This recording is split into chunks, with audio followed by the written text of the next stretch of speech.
Hello दोस्तों, good evening, जोहार, नमस्कार। दोस्तों, आज हम इस वीडियो के माध्यम से बात करेंगे कि जेपीएससी सिविल सर्विसेज की मेंस की परीक्षा में किस तरह का आंसर शीट दिया जाता है।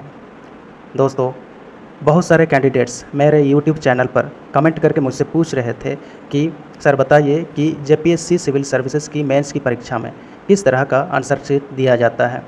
क्या ये प्लेन सीट होती है या फिर ये रूल्ड सीट होती है। तो ये बहुत सारे कैंडिडेट्स पूछ रहे थे। तो आइए हम इसी पर चर्चा करते हैं, थोड़ा डिटेल में चर्चा करेंगे, तो इससे आप निश्चिंत हो जाएंगे और आपको किसी तरह का कोई क्वेश्चन नहीं रह जाएगा कि किस तरह की आंसर शीट प्रोवाइड की जाती है जेपीएससी के द्वारा।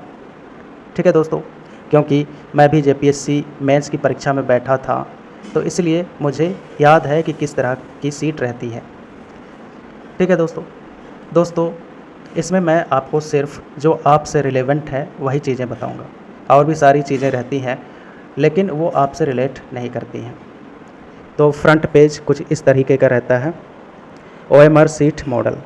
ठीक है दोस्तों, ये हम देख रहे हैं ओएमआर सीट मॉडल। तो फ्रंट सीट जो रहती है, फ्रंट पेज जो रहता है वो ओएमआर सीट के डिज़ाइन में रहता है। इसको आपको फिल करना होता है, रोल नंबर आपका जो भी है आपको रिलेवेंट बॉक्सेस को फिल करना होता है। ये तो आप जानते ही हैं, ये तो आपको प्रीलिम्स की परीक्षा में भी करना होता है। ठीक है दोस्तों, तो यहाँ पे ठीक नीचे आपको कैंडिडेट यूज़ के लिए एक बॉक्स मिलता है। इसमें आपको रोल नंबर फिल करना होता है, सब्जेक्ट कोड फिल करना होता है और सेंटर कोड फिल करना होता है। ये सारी चीज़ें आपके एडमिट कार्ड में दी हुई रहती हैं। ठीक है दोस्तों, फिर यहाँ पे लेफ़्ट मार्जिन में आपको एक जगह मिलती है जिसमें फॉर कैंडिडेट यूज़ रहता है। यहाँ पे भी आपको रोल नंबर लिखना होता है, पहले यहाँ पे डिजिट में लिखना होता है, इसके बाद इन वर्ड्स लिखना होता है, फिर सब्जेक्ट कोड लिखना होता है और सेंटर कोड लिखना होता है दोस्तों। ठीक है, ये रोल नंबर किस तरीके से आप वर्ड में लिखते हैं ये भी मैं आपको बताता हूँ। सपोज़ आपका रोल नंबर है 1 3 2 5 4 8 7। मान लीजिए कि आपका रोल नंबर ये है, तो आपको ये नहीं लिखना है, काउंट नहीं करना है कि 13,25,487 इस तरीके से नहीं लिखना है दोस्तों।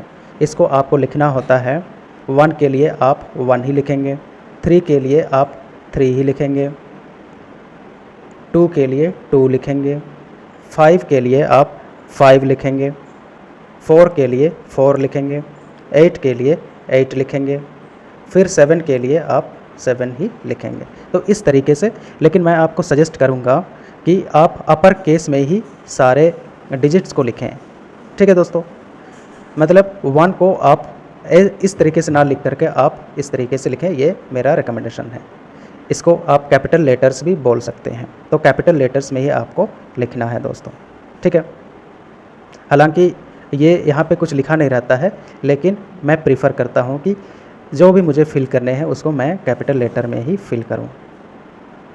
तो ये तो हुई बात फ्रंट पेज की। फ्रंट पेज में लगभग इतनी ही इन्फॉर्मेशन रहती है। और यहाँ पे इसके ठीक नीचे, इस बॉक्स के ठीक नीचे यहाँ पे एक थंब इम्प्रेशन का कॉलम भी रहता है, जो कैंडिडेट को थंब इम्प्रेशन देना होता है। और ये थंब इम्प्रेशन आपको इनविजिलेटर के प्रेजेंस में ही देना होता है दोस्तों। ठीक है, तो आइए, जिसके लिए आप बहुत ज़्यादा एंक्सियस हैं, जिसके लिए आप बहुत ज़्यादा उत्सुक हैं जानने के लिए, तो उस पेज पर हम आते हैं जहाँ पे आंसर लिखना होता है आपको। वो इस तरीके का होता है और यहाँ पे इस कोने में पेज नंबर्स लिखे होते हैं दोस्तों। तो हर पेज को सबसे पहले तो इंस्ट्रक्शन रहता है ओएमआर सीट के बैक साइड में। ठीक है दोस्तों, इसके बैक साइड में इसको जब आप पलटेंगे तो यहाँ पे आपको इन्फॉर्मेशंस दी रहती हैं, इंस्ट्रक्शंस दिए रहते हैं। उस इंस्ट्रक्शन में साफ साफ लिखा रहता है कि आप पहले पेज को आप पलट करके चेक करिए कि सारे पेज सही हैं या नहीं, पेज नंबरिंग सही है या नहीं, और उतने पेज हैं कि नहीं जितना इंस्ट्रक्शन में दिया गया है। तो ये सबसे पहले आपको चेक करना होता है। इसमें काफ़ी पेजेज होते हैं, काफ़ी बहुत ज़्यादा मात्रा में पेज होते हैं, 44 से 45 पेज होते हैं यदि मैं सही हूँ तो इतने सारे पेजेज होते हैं। ठीक है दोस्तों, तो सेम इसी तरह की सीट मिलती है आंसर लिखने के लिए आपको। और इसमें वर्टिकली कोई लाइनिंग नहीं रहती है दोस्तों, ये आप कंफ्यूज मत होना।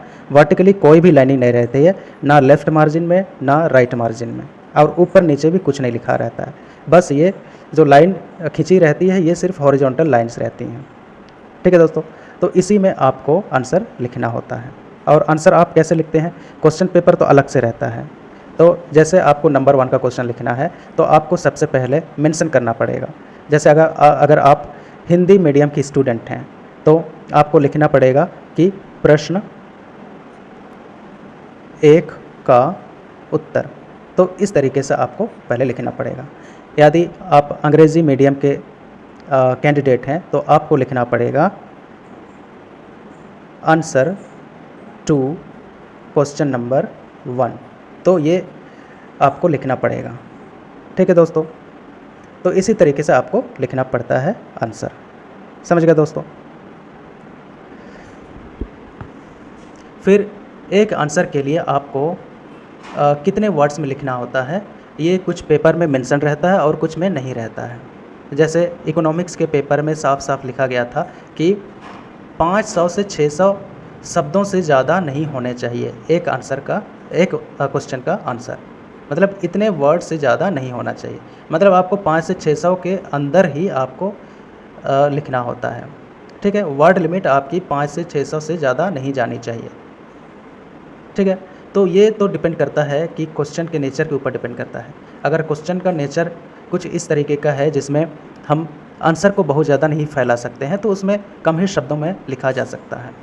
जैसे इस बार के क्वेश्चन में इस बार के एग्ज़ाम में एक क्वेश्चन आया था कि origin of Indus valley civilization. तो इसमें बहुत ज़्यादा कुछ लिखा ही नहीं जा सकता था दोस्तों, क्योंकि ओरिजिन से रिलेटेड इन्फॉर्मेशन हमारे पास बहुत ज़्यादा अवेलेबल नहीं है। तो उसको आप अगर 2 से 3 पेज में भी लिख लिए तो वो काफ़ी है, सफिशिएंट है। ठीक है दोस्तों, तो इस तरीके से आपको डिपेंड करेगा कि क्वेश्चन का नेचर क्या है, इस पर डिपेंड करता है। ठीक है दोस्तों, आई होप यहाँ तक आप समझ गए होंगे। तो सबसे पहले आपको पेज चेक करना है। अगर पेज में गड़बड़ी है तो आपको तुरंत इन्विजिलेटर को इन्फॉर्म करना है कि सर ये मेरा जो सीट है इसके पेज नंबर सही नहीं दिए गए हैं और पेज कम है या ज़्यादा है, तो ये आपको सूचना देना पड़ेगा इन्विजिलेटर को। लेकिन उससे पहले आपको लिखना स्टार्ट नहीं करना चाहिए जब तक आप ये इंश्योर नहीं कर लेते हैं कि आपको जो सीट दी गई है वो सही है। ठीक है दोस्तों, फिर आपको और एक चीज़ मैं बताता हूँ। ये जो लेफ़्ट मार्जिन में जो इन्फॉर्मेशन आपको फिल करनी होती है ये बहुत ज़्यादा सेंसिटिव एरिया होता है। सेंसिटिव एरिया कहने का मेरा मतलब ये है कि इसके ठीक पीछे इसी साइज़ का एक और पेज होता है। मतलब इसी साइज़ का लगभग एक और पेज होता है इसके ठीक पीछे। ठीक है, तो वो उसमें गम लगा रहता है। ठीक है, तो एक प्लास्टिक से वो कवर्ड रहता है। प्लास्टिक को हटा करके, वो स्ट्रिप को हटा करके आपको इसको इस तरीके से मोड़ना होता है कि ये सेंसिटिव एरिया जैसे ही आप एग्ज़ाम लिख के ख़त्म करेंगे तो ये सेंसिटिव एरिया उससे कवर हो जाता है। मतलब आपको नहीं, इन्विजिलेटर ही आके वहाँ से प्लास्टिक का आवरण को हटा करके, प्लास्टिक का कवर को हटा करके इस एरिया को ढक देता है। इससे क्या होता है, इसका पर्पस यही है कि आपका नाम यहाँ पे नाम भी लिखना होता है। सॉरी, एक चीज़ और छूट गया कि यहाँ पे आपको नाम भी लिखना होता है। इस एरिया में नाम रहता है, फिर रोल नंबर रहता है, फिर वर्ड में रोल नंबर फिल करना होता है, सब्जेक्ट कोड रहता है और सेंटर कोड रहता है। तो यहाँ पे और एक इन्फॉर्मेशन लिखना होता है, अपना नाम, कैंडिडेट का नाम। तो इसलिए ज़्यादा सेंसिटिव एरिया हो जाता है क्योंकि कैंडिडेट का नाम ये काफ़ी सीक्रेट रखा जाता है ताकि जो भी इवैल्यूएशन करें पेपर का उनको कैंडिडेट का नाम ना पता चले और फेयर तरीके से, ट्रांसपेरेंट तरीके से पेपर को अनबायस्ड तरीके से चेक करें।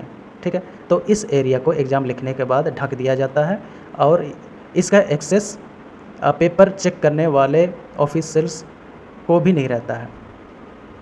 ठीक है दोस्तों, आई होप आप समझ गए होंगे। यदि और कोई क्वेरी है आपकी तो आप बिल्कुल कमेंट कर सकते हैं, पूछ सकते हैं, और यदि कोई आपका सुझाव हो तो आप दे सकते हैं। इसी तरह के इन्फॉर्मेशंस को देखने के लिए प्लीज़ आई रिक्वेस्ट आप इस चैनल को सब्सक्राइब कर लीजिए ताकि इस तरह का जब भी मैं कोई वीडियो अपलोड करूं तो आपको तुरंत नोटिफिकेशन मिल जाए। Thanks for watching.